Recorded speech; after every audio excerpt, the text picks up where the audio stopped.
നമസ്കാരം പ്രിയപ്പെട്ട സജ്ജനങ്ങളെ. നമ്മുടെ തിരുവനന്തപുരത്തുള്ള ശോഭന ചേച്ചി കഴിഞ്ഞ പ്രാവശ്യം ബാബയുടെ എക്സ്പീരിയൻസ് ഷെയർ ചെയ്തത് എല്ലാവർക്കും ഇഷ്ടമായി എന്ന് പറഞ്ഞാൽ സന്തോഷം. ചേച്ചിയോട് ഇനി കുറച്ചും കൂടി എക്സ്പീരിയൻസ് ഷെയർ ചെയ്യാൻ പറ്റുമോ എന്നൊക്കെ ചോദിച്ചിട്ടുണ്ടായിരുന്നു. ചേച്ചിയോട് ഞാൻ വീഡിയോ എടുത്തു തരാനാണ് പറഞ്ഞത്. കാരണം വോയിസ് ക്ലിപ്പ് ഇടുന്നതിനേക്കാളും നല്ലത് ആ പറഞ്ഞ ആൾ തന്നെ ഒന്ന് വീഡിയോ ഇടുന്നതാണല്ലോ. അപ്പോൾ 2 എക്സ്പീരിയൻസ് കൂടി നമുക്ക് വീഡിയോയിലൂടെ ഷെയർ ചെയ്ത് തന്നിട്ടുണ്ട്. അപ്പോൾ ഇത്രയും നല്ല അനുഭവങ്ങളുള്ള ബാബയെ പല രൂപത്തിൽ കാണാനൊക്കെ ഭാഗ്യം കിട്ടിയിട്ടുള്ള ബ്ലെസ്ഡ് ആയിട്ടുള്ള സോൾസ് നമ്മുടെ ഗ്രൂപ്പിലുണ്ട് എന്നറിയുന്നതിന് വലിയൊരു സന്തോഷമാണ്. മോഹൻജി ഫാമിലിയിൽ ഞാൻ നേരത്തെ പറഞ്ഞ പോലെ ബാബ മോഹൻജിയുടെ ആ ഒരു ഫാമിലിയിലേക്ക് ഇതുപോലെ തൻ്റെ ഭക്തരെ എത്തിക്കുന്നുണ്ട്. അത് അവരുടെ അനുഭവങ്ങൾ ലോകം അറിയട്ടെ എന്ന് കരുതിയിട്ട് ആയിരിക്കണമെന്ന് എനിക്ക് തോന്നുന്നു. പിന്നെ അവരിൽ പലർക്കും പെട്ടെന്ന് തന്നെ മോഹൻജിയുമായിട്ട് ആ ഒരു കണക്ഷൻ സ്ഥാപിക്കാനും സാധിക്കുന്നുണ്ട്. അപ്പോൾ നിങ്ങൾക്ക് വേണ്ടിയിട്ട് ശോഭന ചേച്ചിയുടെ ഈ 2 എക്സ്പീരിയൻസ് കൂടി ഞാൻ ഷെയർ ചെയ്യുകയാണ്. കാണുക, നിങ്ങളുടെ അഭിപ്രായം എല്ലാം അറിയിക്കുക. എൻ്റെ ഗുരുക്കന്മാരോടെല്ലാം ഞാൻ അനുവാദം ചോദിച്ചിട്ട് തുടങ്ങുകയാണ്.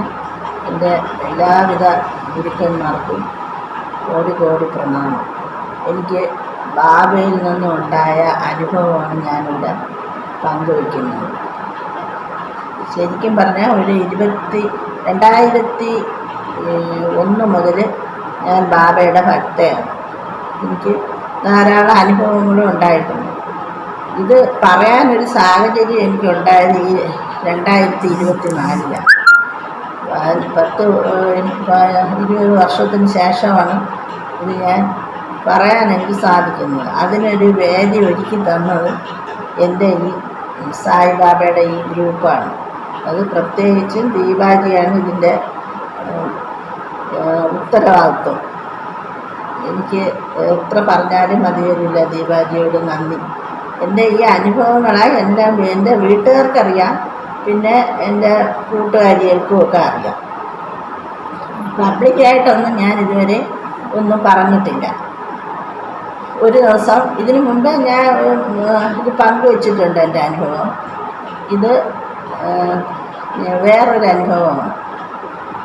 ഒരു ദിവസം ഞാൻ രാവിലെ എൻ്റെ വീട്ടിൽ മുറ്റം അടിച്ചുകൊണ്ട് നിന്ന സമയത്ത് രാവിലെ ഒരു 7 മണിയാവും. അന്നേരം എൻ്റെ ഗേറ്റിൻ്റെ അവിടെ ഒരാൾ വന്നതായിട്ട് എനിക്ക് തോന്നി. അങ്ങനെ ഞാൻ ഓടിപ്പോയി ഗേറ്റ് തുറന്ന് നോക്കിയപ്പോൾ ഒരാളുണ്ട്. ഇത്തിരി പ്രായം ചെന്ന് ഒരു 80 വയസ്സിനകത്ത് പ്രായം തോന്നിക്കും. അങ്ങനത്തെ ഒരാൾ തലയിൽ ഇങ്ങനെ തുണി വെച്ച് കെട്ടിയിട്ടുണ്ട്. കയ്യിൽ, അതായത് ഇടത് ഭാഗത്തായിട്ട് ഒരു വെള്ള തുണിയിലെ തന്നെ ഒരു സഞ്ചിയായിട്ടല്ല, അത് നമ്മൾ പൊക്കണമെന്ന് പറയും. അങ്ങനത്തെ ഒരു ഇതാണ് കെട്ടിയിട്ടേക്കുന്നു, തുണി കൊണ്ട് തന്നെ. പിന്നെ സ്കൈ ബ്ലൂ കളർ ഷർട്ട്, അത് ഫുൾ കൈ ഷർട്ട് കൊണ്ട് കൊടുത്തിട്ടുണ്ട്. കാലിൽ നല്ല 2 പുതിയ കോലാപ്പൂരി ചെരുപ്പാണ് ഇട്ടേക്കുന്നത്. ഒരു ഞാൻ മനസ്സുകൊണ്ട് വിചാരിച്ച് നേരം വെളുക്കുന്നതിന് മുമ്പേ ഈ ആളിത് എവിടെ നിന്ന് ഇതൊക്കെ കൈക്കലാക്കി. എന്താണെങ്കിലും ഇതൊരു ഭിക്ഷക്കാരനാണെന്ന് തോന്നുന്നില്ല. ഇതെന്ന് വെച്ചാൽ അത്ര മുഷിഞ്ഞ ഡ്രസ്സൊന്നും അല്ല ഇട്ടേക്കുന്നത്, അതുപോലെ പുതിയ ചെരുപ്പ് ഇട്ടേക്കുന്നത്. ഇതൊക്കെ ഞാൻ ഒരു സെക്കൻഡ് വിചാരിച്ചിട്ട് ഞാൻ വിചാരിച്ചു ബാബ തന്നെയാണോ എന്തോ. എന്നിട്ട് പിന്നെ ബാബയെങ്കിൽ ഇങ്ങനെ രാവിലെ വരുമോ എന്ന് വീണ്ടും വിചാരിക്കുന്നു. അപ്പോൾ ഒന്നും സംസാരിക്കുന്നില്ല. പക്ഷെ ഉടനെ തന്നെ എൻ്റെ വലത് കൈ നീട്ടി എനിക്ക് കാണിച്ചിങ്ങനെ ദക്ഷിണ കൊടുക്കാൻ വേണ്ടി. നോക്കിയപ്പോൾ ആ കൈക്കകത്ത് അപ്പോഴങ്ങോട്ട് നമ്മൾ അടിച്ചെടുത്തതുപോലത്തെ 2 രൂപയുടെ പുതിയ തുട്ടുകൾ, അത്രയും 2 രൂപ തുട്ടാണ് ഇങ്ങനെ നിരത്തി വെച്ചേക്കുന്നു. അപ്പോൾ എനിക്കിങ്ങനെ സംശയം വരുന്നത് ബാബയാണോ. എനിക്ക് ഉടനെ ഇത് ബാബ അല്ല, വീണ്ടും ബാബയാണ്. ഇങ്ങനെ മാറി മാറി മാറി മനസ്സിങ്ങനെ ചഞ്ചലപ്പെട്ടുകൊണ്ടിരുന്നു. എന്നിട്ട് ഞാൻ അകത്ത് പോയി എൻ്റെ അടുത്ത് ദക്ഷിണ ചോദിച്ചല്ലോ, വാണ്ടൊന്നും ചോദിച്ചില്ല, ഇങ്ങനെ കൈ നീട്ടി ഇങ്ങനെ. അപ്പോഴേ ഞാൻ ഓടിപ്പോയി അകത്തുനിന്ന് പൈസ എടുത്തുകൊണ്ട് വന്ന് കയ്യിൽ വെച്ച്. അപ്പോഴേ എൻ്റെ മുഖത്തൊന്ന് സൂക്ഷിച്ച് നോക്കി. ഞാനും തിരിച്ചതുപോലെ ഒന്ന് നോക്കി, അത്ര തന്നെ. അത് കഴിഞ്ഞ് അങ്ങ് പോയി കഴിഞ്ഞ് വീണ്ടും എൻ്റെ മനസ്സിലിങ്ങനെ കുറ്റബോധം.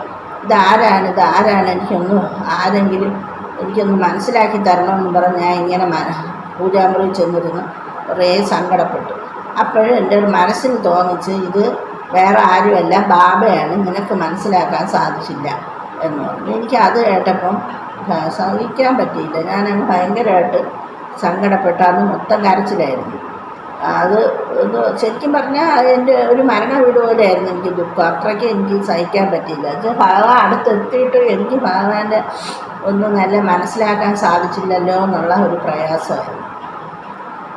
അങ്ങനെ ഞാൻ കിടന്ന് അങ്ങനെ 2-3 ദിവസം കഴിഞ്ഞപ്പോൾ ഒരു ദിവസം രാത്രി ഞാൻ ഇങ്ങനെ കിടന്നുറങ്ങുന്ന സമയത്ത് സത്യസായി ബാബ എൻ്റെ അടുത്ത് വന്നിട്ട് അദ്ദേഹം എൻ്റെ അടുത്ത് പറഞ്ഞു, നീ എന്തിനാണ് ഇങ്ങനെ കിടന്ന് ബഹളം വയ്ക്കുന്നത്, നീ എന്തിനിങ്ങനെ കിടന്ന് സങ്കടപ്പെടുന്നത്, നീ സമാധാനപ്പെടും, ഞാൻ നാളെ നിൻ്റെ വീട്ടിൽ വരും എന്ന് പറഞ്ഞു അദ്ദേഹം.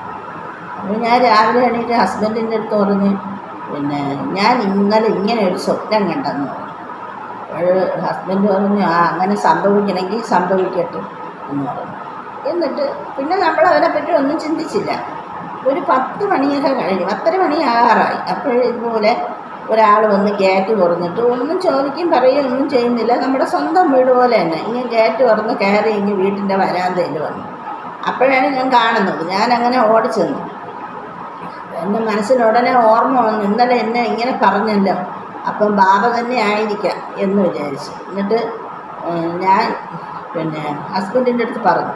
ഹസ്ബൻഡ് റൂമിൽ നിന്ന് വന്ന് ഒക്കെ ഇരുന്ന് അപ്പോൾ സ്വാമിയുടെ അടുത്ത് പറഞ്ഞ് ഇരിക്കണം സ്വാമി എന്ന് പറഞ്ഞു.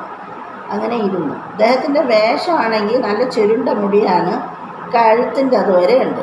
എന്നിട്ട് നെറ്റിയിൽ നല്ല ചുമന്ന കുങ്കുമത്തിൻ്റെ ഒരു വട്ട പൊട്ടിട്ടിട്ടുണ്ട്. അതേപോലെ രുദ്രാക്ഷമാല, കാവി ജുബ്ബ, കാവ്യമുണ്ട്, ഒരു കാവി കളറിലെ സഞ്ചിയുണ്ട്. അപ്പോൾ ഇരുന്നുടനെ പിന്നെ ഹസ്ബൻഡ് ചോദിച്ച്, സ്വാമി എവിടെ നിന്ന് വരുന്നതെന്ന് ചോദിച്ചത്. ഞാൻ ആന്ധ്രയിൽ നിന്നാണ് വരുന്നതെന്ന്. അപ്പോൾ ആന്ധ്രയെന്നോ, അപ്പം പുട്ടപ്പർത്തി അറിയാമോ എന്ന് ചോദിച്ചു. അപ്പോഴും പറഞ്ഞു, അറിയാമല്ലോ, പുട്ടപ്പർത്തി ഞാൻ എന്നും പോകാറുമുണ്ട്, ഞാൻ അതിൻ്റെ അടുത്താണ് താമസിക്കുന്നത്. അപ്പോൾ ഞങ്ങൾക്ക് 100% വിശ്വാസമായി ഇത് ഇന്നലെ പറഞ്ഞ ഇത് തന്നെയാണ്. എന്നിട്ട് മലയാളവും ഹിന്ദിയൊന്നും അല്ല സംസാരിക്കുന്ന, തെലുങ്കാണ്. എൻ്റെ ഹസ്ബൻഡിന് തെലുങ്ക് അറിയാം. അപ്പം തെലുങ്കിൽ തന്നെ ഞാൻ ചോദിച്ചു. അതിനുള്ള മറുപടി രണ്ടുപേരുടെ പറഞ്ഞുകൊണ്ടിരിക്കുകയായിരുന്നു. ഞാൻ പറഞ്ഞ്, കഴിക്കാൻ എന്തെങ്കിലും എടുക്കട്ടോ എന്ന് ചോദിച്ചു. കാപ്പി എടുക്കാമെന്ന് പറഞ്ഞു. ഇപ്പം വേണ്ട, അയ്യോ എനിക്ക് ആഹാരത്തിൻ്റെ കൂടെ ഒന്നും ഒരു താല്പര്യമില്ല, ആഹാരമൊന്നും അങ്ങനെ വേണമെന്നൊന്നുമില്ല, പിന്നെ നിങ്ങൾക്ക് അത്ര അപ്പോൾ ഞാൻ വീണ്ടും നിർബന്ധിക്കുന്നു.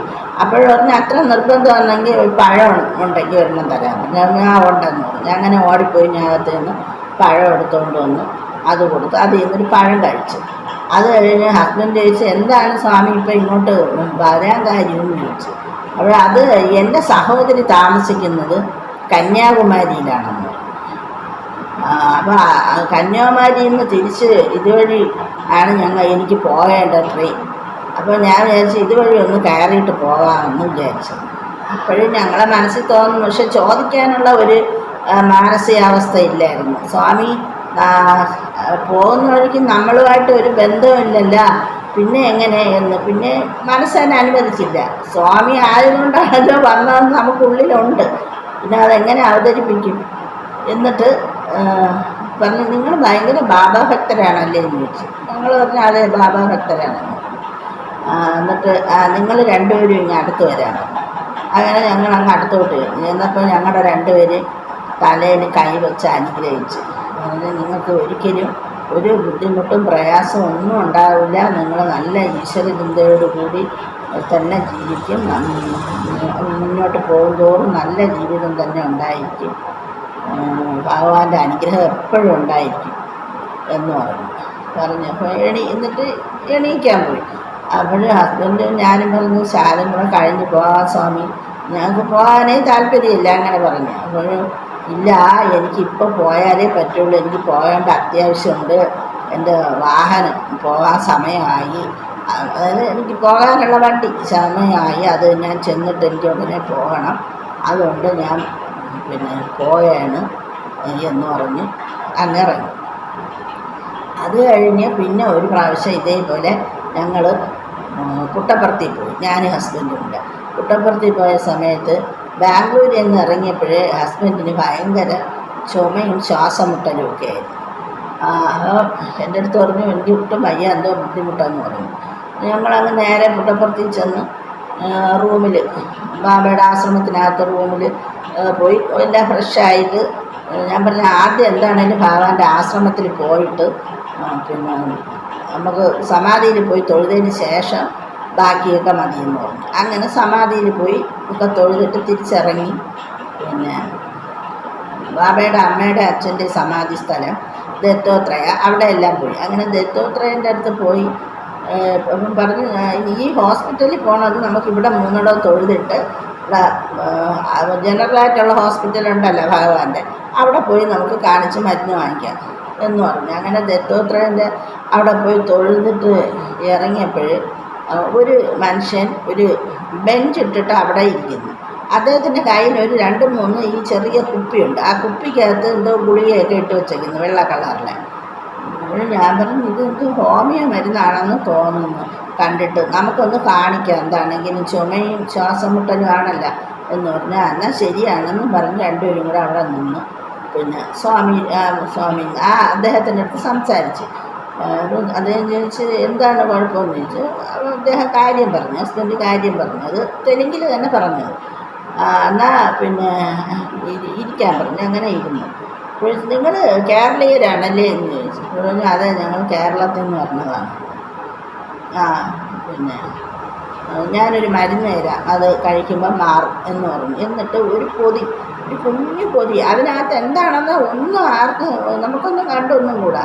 അത് നമ്മളാരും കാണിക്കുകയില്ല. ആ പൊതിയെ ഇങ്ങനെ എടുത്ത് ഒന്ന് നിവർത്തിയിട്ട് അതിനെ കാണിക്കാൻ പറഞ്ഞു. എന്നിട്ട് അകത്തോട്ട് ഇട്ട് കൊടുത്തു. എന്നിട്ട് പറഞ്ഞു, ഇനി കുഴപ്പമൊന്നുമില്ല, വേറെ മരുന്നൊന്നും കഴിക്കേണ്ടി വരില്ല, ഇതോടെ അങ്ങ് മാറും. അത് മാറിയില്ലെങ്കിൽ നാളെ വരാൻ പറഞ്ഞു. അങ്ങനെ മരുന്ന് അതങ്ങ് വായിലിട്ട് കൊടുത്ത് കഴിച്ച് കഴിഞ്ഞിട്ട് ചോദിച്ച് പിന്നെ എത്ര കൺസൾട്ടിങ് ഫീസ്, ഇത് എത്രയായി ഇതിൻ്റെ ചാർജ് എന്ന് ചോദിച്ചു. നമ്മൾ എന്തെങ്കിലും പൈസ കൊടുക്കണ്ടേ, അതുകൊണ്ട് ചോദിച്ചങ്ങനെ. അപ്പോഴും പറഞ്ഞു, എനിക്ക് നിങ്ങളുടെ പൈസയൊന്നും വേണ്ട, നിങ്ങളിലുള്ള പിന്നെ ബാബയുടെ കൂടെയുള്ള സ്നേഹവും പ്രേമവും ഭക്തിയാണ് എൻ്റെ കൺസൾട്ടിങ് ഫീസ് എന്ന് പറഞ്ഞ് അങ്ങനെ ഒരു ഭയങ്കര സംഭവം ഉണ്ടായി. എന്നിട്ട് തിരിച്ച് ഞങ്ങൾ അവിടെ ഇങ്ങനെ നിന്നപ്പോഴും പറഞ്ഞ്, നിൽക്കണ്ട, നിങ്ങൾ പോയി നിങ്ങൾ ബാക്കി എല്ലായിടവും പോയൊക്കെ കണ്ട് പ്രാർത്ഥനയ്ക്കൊക്കെ കയറിയിട്ട് അങ്ങ് പോയി, ഇനി ഒരു കുഴപ്പമില്ല എന്ന് പറഞ്ഞു. പക്ഷേ അതേപോലെ തന്നെ സംഭവിച്ചു. പിന്നെ ഒരു കുഴപ്പമില്ലായിരുന്നു. അങ്ങനെ ഒരു സംഭവം കൂടെ ഉണ്ടായി. ഇനിയുണ്ട് സംഭവങ്ങൾ, അത് പിന്നെ ഒരു സമയത്ത് ഞാൻ പറയാം. ഈ ഒരു അനുഭവം എല്ലാവർക്കും ഇഷ്ടമായി എന്ന് ഞാൻ കരുതുന്നു. ഇങ്ങനെയുള്ള അനുഭവങ്ങൾ കേൾക്കാനും കാണാനും ഒക്കെ അവസരം ഉണ്ടാക്കി തന്ന മോഹൻജിക്കും ബാബയ്ക്കും നന്ദി പറഞ്ഞുകൊണ്ട് നിർത്തുന്നു. നന്ദി, നമസ്കാരം.